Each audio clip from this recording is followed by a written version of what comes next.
हर महादेव, जय शिव शंभू। दोस्तों, क्या आपके पितर आपसे नाराज है और क्या आपको लगता है कि आपके पितरों की वजह से आपके घर की सुख शांति में रुकावटें आ रही है और आपके कार्य नहीं बन रहे हैं, या आप संतान की कमी और धन की कमी या कर्ज से भी परेशान हैं, या आपका भाग्य आपका साथ नहीं दे रहा है? तो दोस्तों, इस बार के पितृपक्ष श्राद्ध में अगर आप तुलसी के पौधे में ये एक चीज चढ़ा देते हैं तो आपके सभी पितृदोषों का तुरंत ही निवारण हो जाएगा और आपको मिल जाएगी सभी संकट और कष्टों से मुक्ति।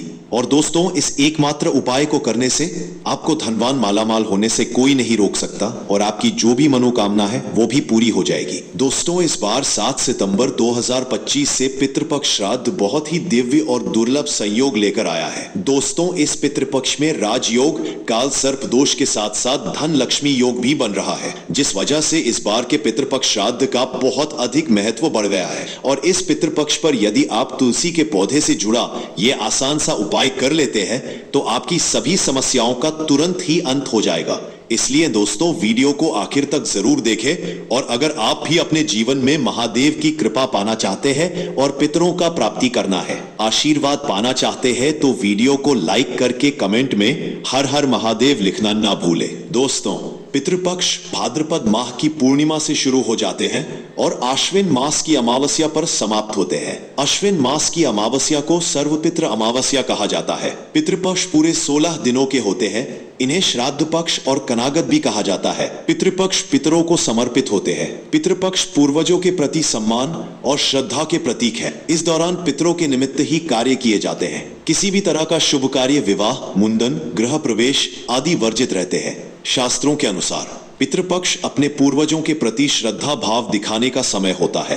पितृपक्ष में पितरों के लिए तर्पण और पिंडदान किया जाता है। मान्यता है कि श्राद्ध पक्ष में पितृलोक से किसी न किसी रूप में अपने स्वजनों से मिलने के लिए धरती पर आते हैं और स्वजनों के द्वारा भोजन आव ग्रहण करते हैं। ब्रह्म वैवर्त पुराण में बताया गया है कि देवी देवताओं को प्रसन्न करने से पहले मनुष्य को अपने पितरों को प्रसन्न करना अति आवश्यक है, क्योंकि जिसके पितृ उससे नाराज होते हैं उससे सभी देवी देवता भी रुष्ट हो जाते हैं। पितरों की इस नाराजगी को पितृदोष भी कहा जाता है। पितृपक्ष पितरों को प्रसन्न करने के बहुत ही खास दिन होते। माना जाता है कि पितृपक्ष के दौरान श्रद्धा पूर्वक किए गए छोटे से प्रयास से ही पितृ प्रसन्न हो जाते हैं और पितृदोष से मुक्ति मिलती है। आज के इस वीडियो में हम आपको पितरों को प्रसन्न करने का एक बहुत ही आसान और असरकारक उपाय बताने जा रहे हैं।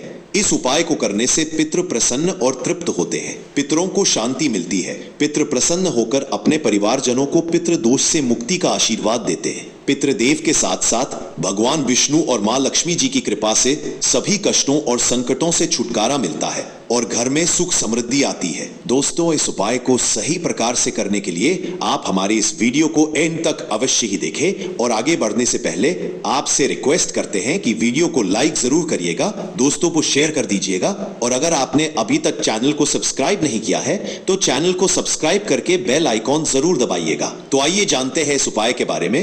दोस्तों, वैसे तो इस उपाय को आप पितृपक्ष में किसी भी दिन कर सकते हैं, लेकिन इस उपाय को पितृपक्ष में आने वाले गुरुवार और एकादशी के दिन अवश्य ही करना चाहिए, क्योंकि गुरुवार और एकादशी का दिन भगवान श्री हरि विष्णु को समर्पित है और शास्त्रों में बताया गया है कि भगवान विष्णु जी ही पितृदेव है, यानी कि पितरों को प्रसन्न करने के लिए भगवान विष्णु जी को प्रसन्न करना अति आवश्यक है। गुरुवार और एकादशी के साथ साथ इस उपाय को पितृ अमावस्या, जिसे सर्वपितृ अमावस्या भी कहा जाता है, उस दिन अवश्य ही करना चाहिए, क्योंकि सर्वपितृ अमावस्या पर सभी पितरों के निमित्त श्राद्ध तर्पण किए जाते हैं। सर्वपितृ अमावस्या पर पितरों के निमित्त किए गए पूजा से सभी पितृ प्रसन्न हो जाते हैं और पितृदोष से मुक्ति मिलती है। तो आइए जानते हैं इस उपाय के बारे में। उपाय करने के लिए स्नान करके स्वच्छ वस्त्र धारण करें। ध्यान रखें, इस उपाय को करते समय भूल कर भी काले रंग के वस्त्र न पहने। इसके बाद आप एक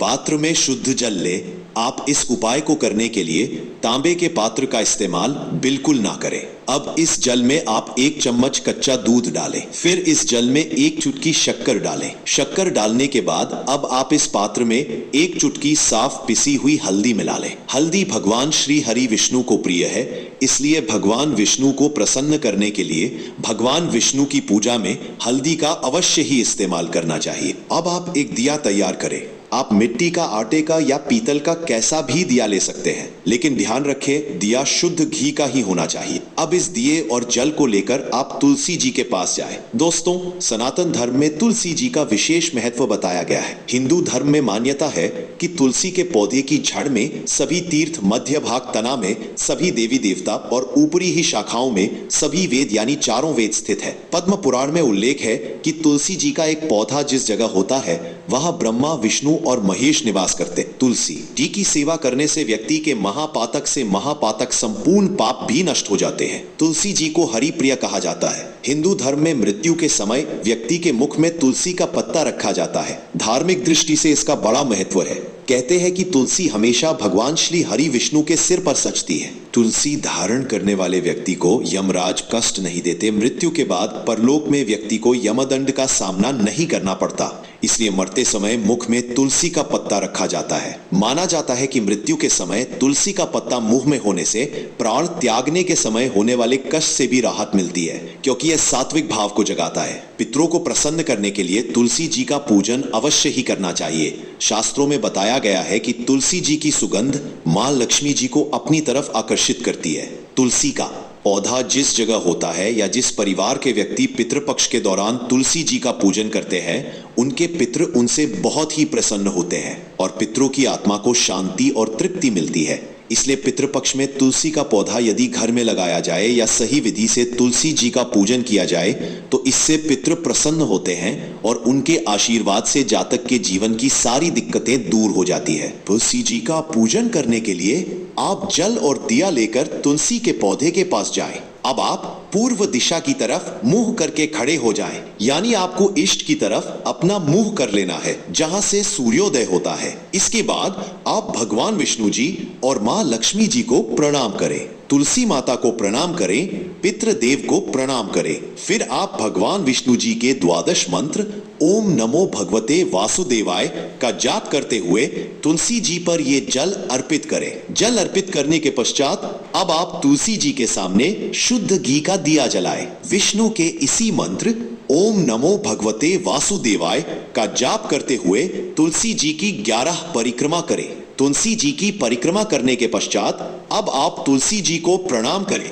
विष्णु जी के महामंत्र ओम नमो भगवते वासुदेवाय का 108 बार जाप करें। अब आप तुलसी जी के चरणों की रज यानी कि तुलसी के पौधे के पास से थोड़ी सी मिट्टी उठाकर उसे अपने मस्तक पर लगाएं। फिर आप भगवान विष्णु और मां लक्ष्मी जी को प्रणाम करें और तुलसी माता को प्रणाम करें। अब भगवान विष्णु, लक्ष्मी जी और तुलसी माता से अपने पितरों की तृप्ति और शांति की प्रार्थना करें। अब आप पितृदेव को प्रणाम करें और जाने अनजाने में की गई गलतियों की क्षमा मांगे। इसके बाद आप भगवान से और पितृदेव से प्रार्थना करें कि वह आपके सारे कष्टों और संकटों को दूर करें और अपना आशीर्वाद हमेशा आप पर बनाए रखे। भगवान से पितृदोष से मुक्ति की भी प्रार्थना करें। दोस्तों, शास्त्रों में बताया गया ये बहुत ही आसान और असरकारक उपाय है। इस उपाय को करने से पितृ प्रसन्न होते हैं और अपने परिवार जनों को आशीर्वाद देते हैं। पितरों के आशीर्वाद से ही जीवन की सारी दिक्कतें दूर हो जाती और पितृ दोष से छुटकारा मिलता। भगवान विष्णु और मां लक्ष्मी जी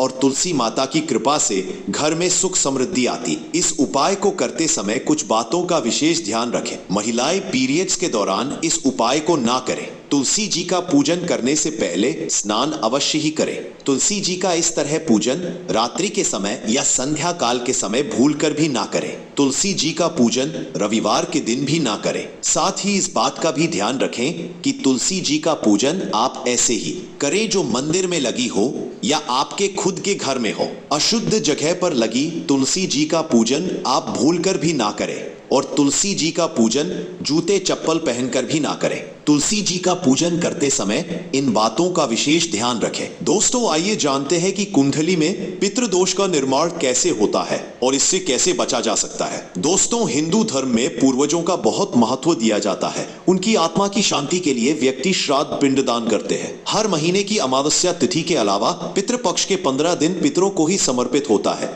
इस समय पितरों की आत्मा की शांति के लिए और उनका आशीर्वाद पाने के लिए श्राद्ध, तर्पण, पिंडदान, दान पुण्य आदि किया जाता है। वही पितरों के नाराज होने पर कुंडली में पितृदोष का निर्माण हो जाता है। पितृदोष के कारण जीवन में कई तरह की समस्या उत्पन्न हो जाती है। इसके साथ ही मनुष्य कई तरह के कष्टों का सामना करता है।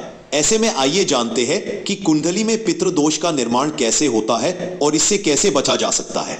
शास्त्र के अनुसार जब हमारे पूर्वजों की आत्माएं तृप्त नहीं होती, 84 लाख योनियों में भटकते रहते हैं, तो ये आत्माएं पृथ्वी लोक में रहने वाले अपने वंश के लोगों को कष्ट देती। इसी कष्ट को ज्योतिष शास्त्र में पितृदोष कहा गया है। मान्यताओं के अनुसार मृत्यु लोक से हमारे पूर्वजों की आत्माएं अपने परिवार के सदस्यों को देखती रहती। जो लोग अपने पूर्वजों का अनादर, उनके बताए गए रास्ता पर नहीं चलते हैं या उन्हें कष्ट पहुंचाते हैं, जिस कारण इससे दुखी दिवंगत आत्माएं उन्हें शाप देती है, इसी शाप को पितृदोष माना जाता है। ज्योतिष शास्त्र के अनुसार जब किसी व्यक्ति की कुंडली के लग्न भाव और 5वें भाव में सूर्य, मंगल और शनि विराजमान होते हैं तो पितृदोष का निर्माण हो जाता है। इसके अलावा कुंडली के अष्टम भाव में गुरु और राहु एक साथ आकर बैठते हैं तो भी पितृदोष का निर्माण होता है। जब कुंडली में राहु केंद्र में या त्रिकोण में मौजूद होता है तो पितृदोष बनता है। इसके अलावा जब सूर्य, चंद्रमा और लग्नेश का राहु से संबंध होता है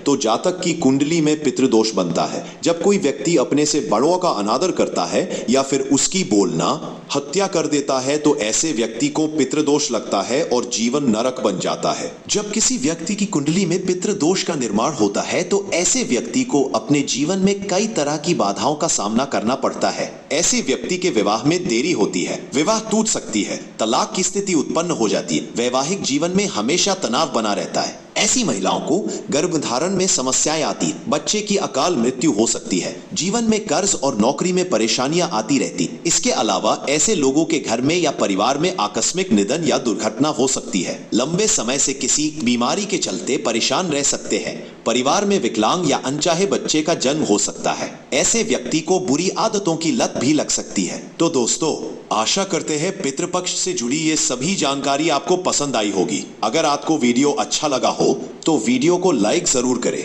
और चैनल को सब्सक्राइब करना न भूलें। हर हर महादेव, जय शिव शंभू।